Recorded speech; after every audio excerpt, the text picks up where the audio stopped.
the privilege of talking to you about a passage, or one of the passages that's been fairly key for me over my faith. Unlike what it appears to many people, you can often get the impression that faith is guided a lot by people's passion and the way they feel. For me, that's not true. For the majority of my life, it's been an intellectual exercise for me to pursue Jesus. I don't do things because I feel like doing them. I'm going to kick that over any minute now.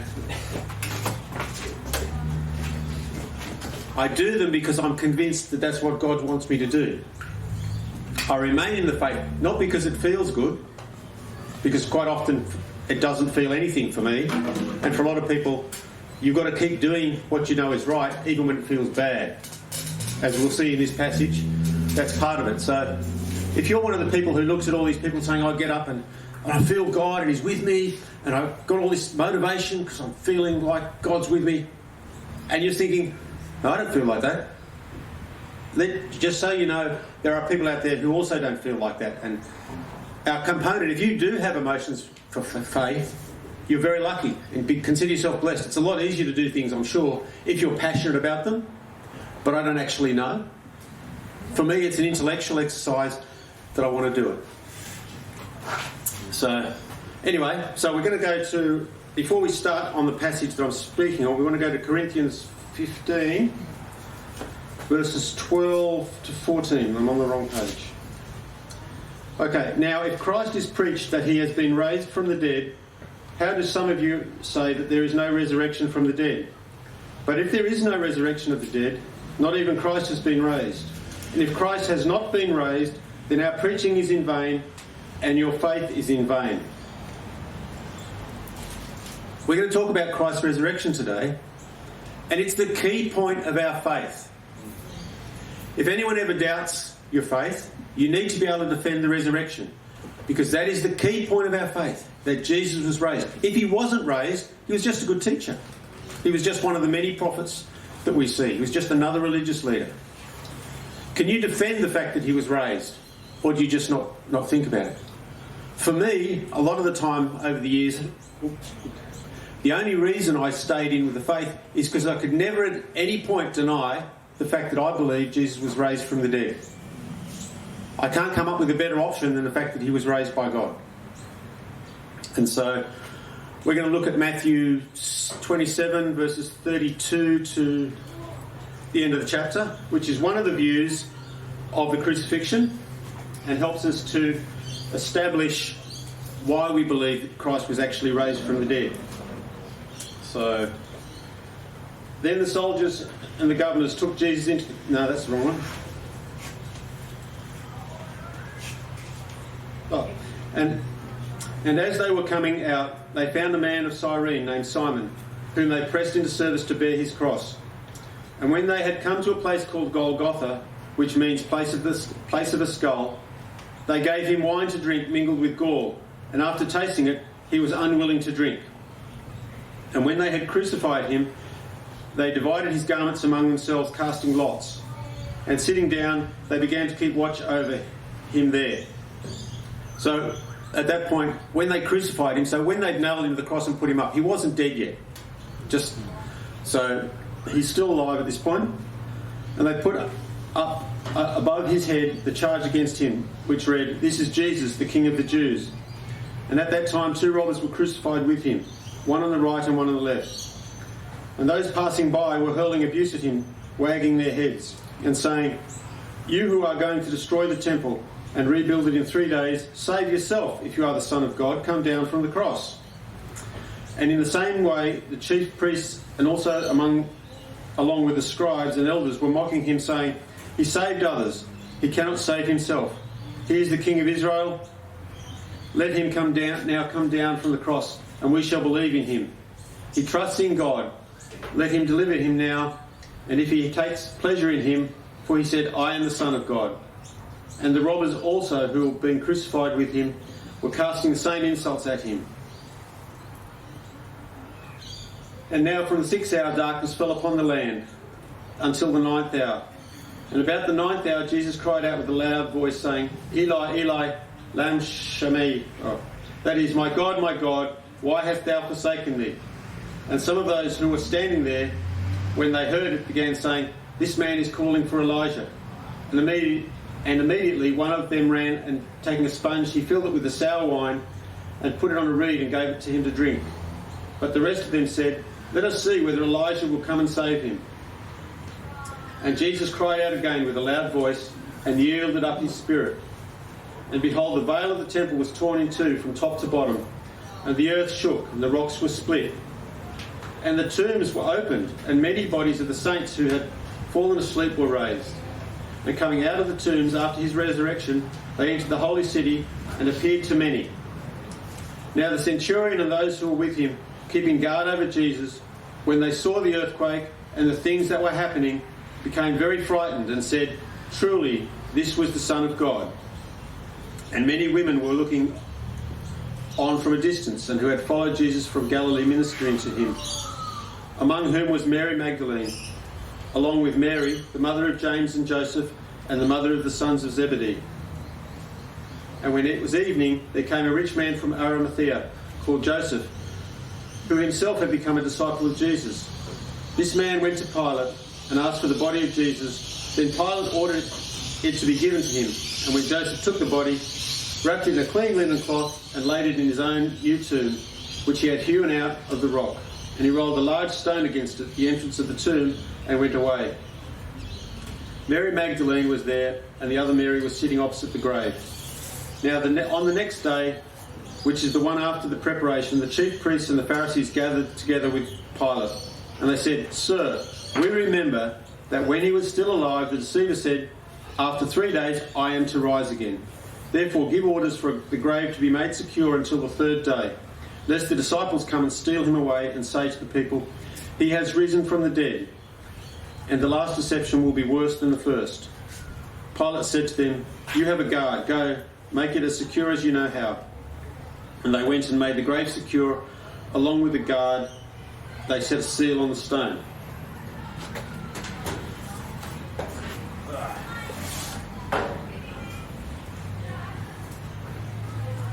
So Matthew is only one view on the crucifixion, and we need all the views of the four Gospels to understand the evidence that we have for us. The key ones are Matthew and Luke. They provide the details we need to back up the claim that Jesus was risen from the dead. Mark gives a very brief account, and John just echoes some of the details we already have. But we need to consider what do other people say happened to Jesus. There are, I think, four main theories. The first one is that Jesus was an angelic being, and so he didn't feel any pain, and so he didn't really die either. He just sort of went to sleep, I guess, and woke up. The Gospels are pretty clear that Jesus had all the earthly traits. He needed to eat. He got tired. He could cry when his friends died. They have every evidence that Jesus acted like a normal person. I don't think we can consider that he's an angelic being. He suffered. When we read about the suffering that he undergoes, we see him in pain. We see him wanting to avoid the pain in Gethsemane. He's aware of what's before him. So, definitely human. The variation on that is that Jesus was an alien. Again, I don't think there's any evidence to say that he's an alien. I'm not even sure there's any evidence that there are aliens. Maybe they are, I don't know. Not too many people argue that if they're trying to be sensible about it, but there are a couple of people who would argue that. Perhaps the other favourite one is that Jesus didn't really die on the cross. He just either swooned, like fainted, or he faked it. He pretended to die. From Luke, we find out the details that put that theory to rest. The Romans make sure people who are crucified are dead. And the reason they do that is because executioners get into a lot of trouble if they say someone's dead and they're not. Usually they get dead really quick, in the same unpleasant way that they were supposed to kill the first person. In Luke, we see that the executioners put a spear up through below his ribs into his heart, and out comes blood and water. indicating that Jesus' heart had actually ruptured at that stage. And if that hadn't killed him, laying wrapped up in fairly heavy amount of spices and wrappings that they put on people in the grave wouldn't have done him any good. 3 days laying in the grave by himself.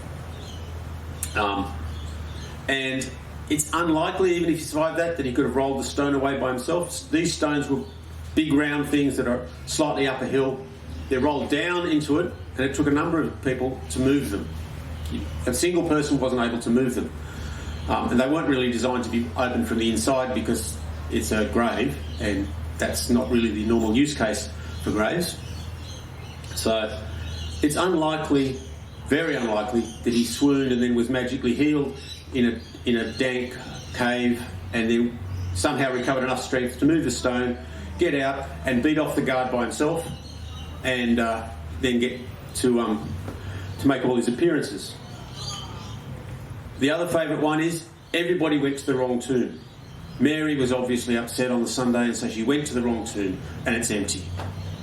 And the disciples who raced down because they didn't believe her went to the same wrong tomb, and it was also empty. And the Pharisees who didn't believe that Jesus had raised, they went to the wrong tomb. Joseph never corrected anyone because he thought, So it's unlikely that everybody at that time went to the wrong tomb and decided Jesus had been raised. I don't see how people can believe it other than it's convenient to not believe that Jesus was raised from the dead. And the other one is that somebody stole the body. You see in the end where the Pharisees are asking for a guard to make sure that didn't happen because they thought it was a possibility. The disciples are busy cowering in the upper room.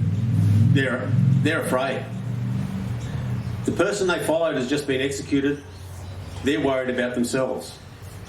They're not in any state to raise an army, or not even in a state to raise a gang large enough to fend off a Roman guard. Romans were pretty tough. Nowadays, the US Marines still use some of the Roman training methods to train their Marines. The Romans were tough. The Romans got into a lot of trouble if they had let someone scare them off. The Roman processors would have dealt with them very harshly. We see in the next chapter that they go to the Pharisees and say, "What are you going to do?" And the Pharisees tell them the story they're supposed to say. Say the disciples stole it and we'll keep you out of trouble. We're not told how they keep them out of trouble. I imagine it was large amounts of bribe. That would seem to be the only thing that would work. So that's the story. The other theory is that the Pharisees stole his body. But if the Pharisees stole the body, all they would have had to do to prove that the disciples were lying about Jesus being raised was bring out the body. So the Pharisees wouldn't have stolen it. What would they have done with it? And even if the Pharisees had stolen it, it seems unlikely that 10 of them would have been crucified as martyrs without one of them giving away where the body was. It's not impossible that one or two people, we see suicide bombers do this crazy stuff all the time. But it's hard to keep a secret. If you look at Watergate, all they had to do was say nothing and they would have got away with it. But they couldn't even keep a secret for a couple of days. So it's unlikely the disciples, being who they were, would have been able to keep that secret. At least all of them wouldn't have. Leaving us with an option that Jesus was in fact raised from the dead. He was who he said he was. He was the Son of God, and his death was significant for our faith. Now, there might be other theories out there. I don't know. They're the only theories I'm aware of. If you are aware of another one, I'd be interested to hear about it. But I highly recommend you start reading some of the books. There's a number of books, good books about this. I'm only giving a really brief summary. I've probably forgotten some of the interesting details. I found those books very interesting. There was a good one by Morrison, I think, Who Moved the Stone, which was a couple of civil engineers who talk about how they sealed the grave up and why it wasn't possible for one person inside to move it out. There's the classic by Josh McDowell, Evidence That Demands a Verdict, has a section on dealing with the crucifixion. That's a very significant book because he wasn't a Christian when he started that journey. He recognised that all he had to do was prove that the resurrection didn't happen, and he wouldn't have to believe. And I had the privilege of hearing him talk at Sydney University, and it was very fascinating to hear his journey on that proof and after that. So that's a great book. And there's some others which I can't remember the names of. But if you're interested in following those details, I recommend before you run to Koorong and buy them, check with the older people in church. Because like me, they've probably got a whole bookshelf of books that are quite interesting like that they're looking at and thinking, oh, maybe I should dump them. And if one of those books is of interest, I'm sure they'll be happy for you to read it, probably be happy for you to take it away and stop them having to worry about throwing it away.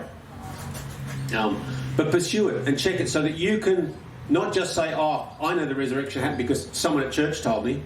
You need to be able to prove it yourself. And over the years, I had some interesting conversations with Michael and Corey over the years about it, and I always came down to, well, all you have to do, let me just remind you, all you have to do is prove the resurrection didn't happen. Interestingly enough, Michael doesn't want to talk about it. He refused to talk about it because he understands that if he can't prove it didn't happen, there's a response required.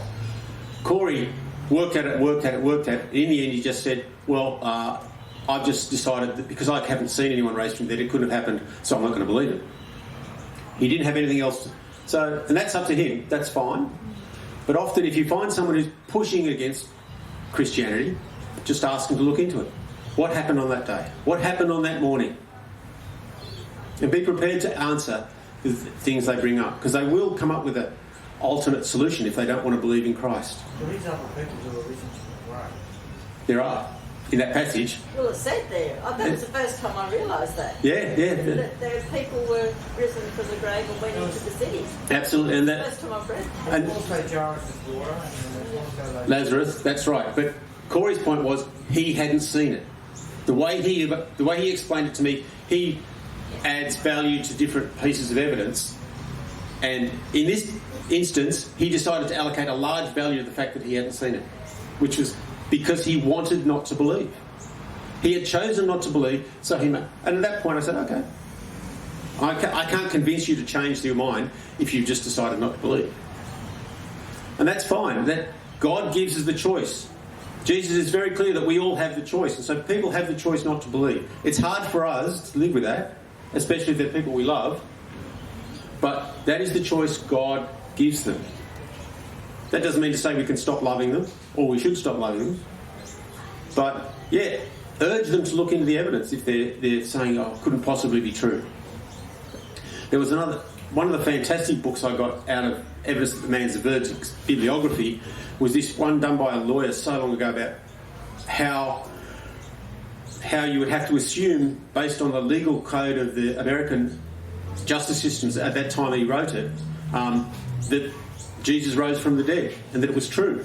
It's a fascinating book. It's written in Old English. It's really hard to read, but it was really good. And then I loaned it to someone, and they didn't give it back, and I've lost it. I'm going to have to buy another copy now. Something like that. Faith is really of the heart anyway, isn't it? It's not. Even people will back up their arguments, whatever that they want to believe. Yes. Unless God opens their eyes, touches their heart, removes the scales, nothing can really happen. Indeed. That's what we need. And when we're pointing people to the evidence, we then need to be really heartily praying for them that God will open their heart while they look at it. We'll see in a minute about the centurions. The centurions saw all this stuff happen, and they said, surely this is the Son of God. We need to be praying that when people look into it, when they take it seriously and they're confronted with it, they will see, God will open their eyes to see. We can't convince them. It's unlikely I could ever logically argue anyone to believe in God. It's unlikely you could. It's unlikely that our emotional passion, when you know God, you'll have this great feeling and you'll feel He's with you. It's like, and they're going, well, that's fine for you, but I'm not sure. How do I get that feeling? Well, I've got to believe in God, but I don't believe in God, so it becomes a bit messy. It's always not us. It's always God that does the work in their hearts. And that's why we don't need to worry too much if our words aren't exactly right. It doesn't mean to say we shouldn't be working at making them as best we can. We've got to do our part as well. But ultimately, our success or failure in evangelism is based on the Holy Spirit and our willingness to trust Him and open our mouths. So that's the key part of this passage is about the resurrection. But there's some other stuff that I found interesting, especially since 2019 when I had a really bad back problem, and I suddenly discovered what agony was. Until then, I'd led a fairly painless life. I was so bad at sport I never got injured because no one thought no one gave me the ball, and no one from the other team would bother tackling me because it's their advantage if I had the ball. So I never actually got injured. So I didn't understand what pain was. Even though I'd had a motorcycle accident, I came off, I hurt my knee, I damaged my wrist, but there was not actually a lot of pain. It was more I was sort of sitting abstract watching, my bike's burning. Oh, that's nice. I don't know whether that's shock or whatever, but there was no real pain. So I had no way of identifying. So I would read these passages about Jesus' crucifixion and his agony, but it's like I couldn't relate. My imagination wasn't good enough to link me into that. After 2019, these passages are much more real to me. Because Christ embraces the suffering God has for him. He refuses the drugs that they offer him to take some of the pain away. In Gethsemane, he doesn't run away. In Luke, we're told, a long time before this, he sets his face towards Jerusalem.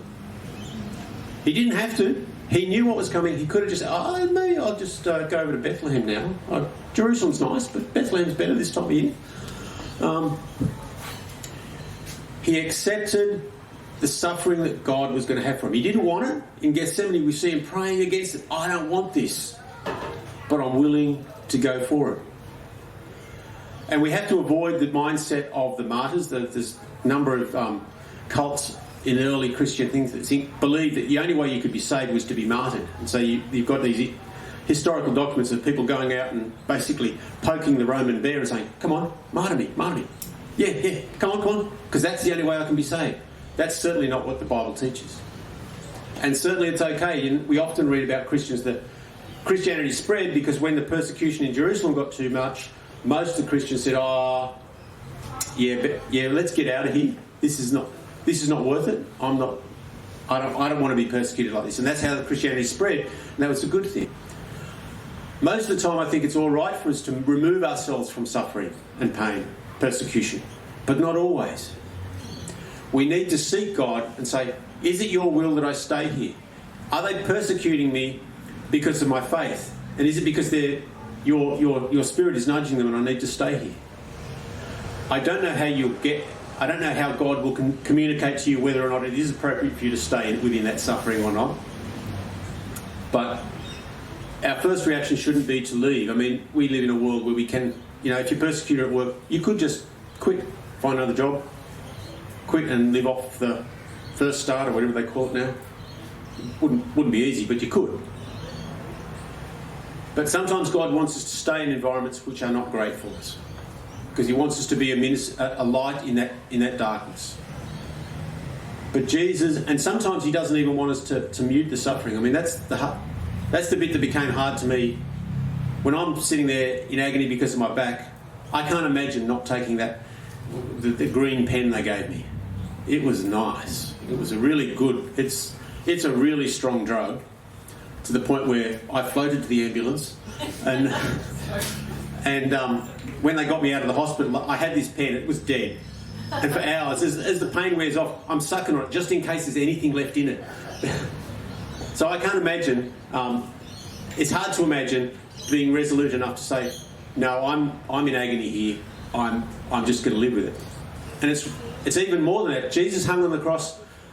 He yields up his spirit. At any stage, he could have come down. Imagine being there. You're in pain. The pain is unbearable. And you have the power to say, I want this to stop. But God doesn't. It's hard for me to imagine me being able to say, I'm going to stop it. And realising that after 2019, realise how, in inverted commas, how weak I am around that area. It makes me worry that if persecution came here, what would I do? It's a real concern. Physically, I'm terribly weak. Low pain threshold, all sorts of things. I don't know. Hopefully I will do better than I think I will, if that's what comes around. But I don't know. When I was younger, I was arrogant enough to think, oh yeah, you just wear it, it's okay. Because I had no concept of pain. You just wear it, you just distance yourself from it, it's okay. Sorry, after 2019, I no longer think that's possible for me. I imagine there are some people who got different pain thresholds or different abilities, but that's certainly not me. The other thing we see is that the temple curtain is torn from top to bottom. It's not a little tear, it's a huge tear, and that's where we see that God has opened access to him. That curtain was to stop access from people other than the priests. We're given access at Christ's death through him to God directly. So it's important that we remember that we can come to God, and that's the significance of Easter, the significance of the death. It's not the significance of the resurrection, it's the significance of Christ's death. And then we see the hardened soldiers who testify to God when they see all this stuff. Everybody sees all this stuff, but the only people we're told say, surely he was the Son of God, not the people who mock him, not his disciples, but the hardened soldiers who really shouldn't have been moved by it at all. Different soldiers. I don't know that they were the soldiers who were guarding the tomb. They could have been. There's probably not a lot of Romans. But these are the soldiers who are at the bottom of the crucifixion, not the ones who Pilate said, take a guard. Well, we don't know whether they're the same ones who Pilate gave as a guard. And he talks about the seal, the Roman seal. Breaking a Roman seal was a pretty big crime. So when we think about all that stuff, we need to take the opportunity to pray for our non-Christian friends, and also possibly to try and invite them to something where they can hear from that evidence, as well as preparing our hearts to defend the crucifixion. And that I had to mention, as Michelle said, the resurrection of these other saints. Strange and bizarre. That's the only reference to that event. None of the other Gospels mention it. We're not given any details on it. We assume that they rose, and like Lazarus, they died again. So it wasn't the second resurrection, it was just a resurrection. We're introduced to the concept of Hebrews time. That passage, when they're risen, is actually one of the commentaries suggests it's actually on the day that Jesus rose. It's not when Jesus was crucified. So the earthquake happens and all this, but that's a different day. The Jews had a different way of thinking about time than what we do and recording it. But other than that, I couldn't find any. No one seems to make a solid statement on that about the resurrection of other people. I couldn't find anything that says what they thought it means, and I have no idea. Other than to say God is powerful, and that's about all. How did they know who they were?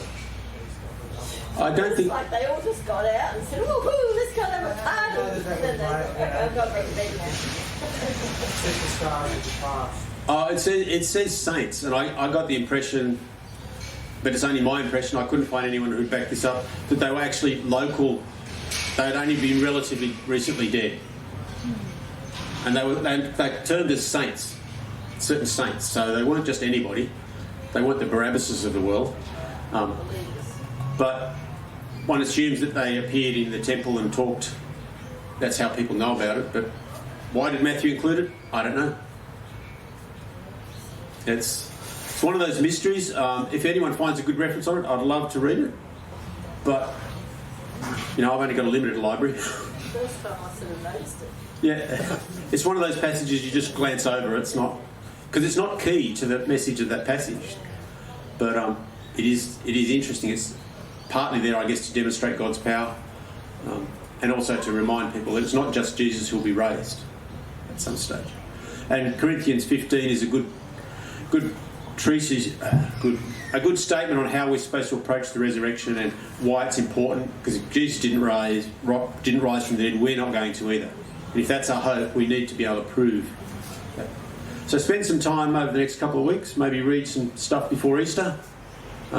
If you want to try and get hooked into the suffering, watch The Passion of the Christ. That'll destroy your day. But it does show the suffering.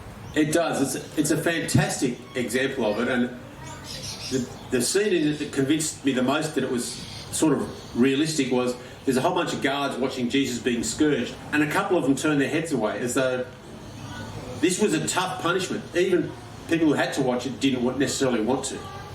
And then they've got the other people who are administering it, the sort of sadists who enjoy that sort of thing. It was just... That's why you drink. That's why you drink. Yeah. So, good. And there's a whole bunch of mystical stuff too, showing the devil running around. Something I didn't understand that bit, but never mind. It's a good movie to try and drive home what Christ suffered, and on our behalf. That's me, and I think that's the last sermon on Matthew. So we'll be doing Nate's thing for the next 3 weeks, and I don't know where we're going after that. Thank you very much. It's all yours, Keith.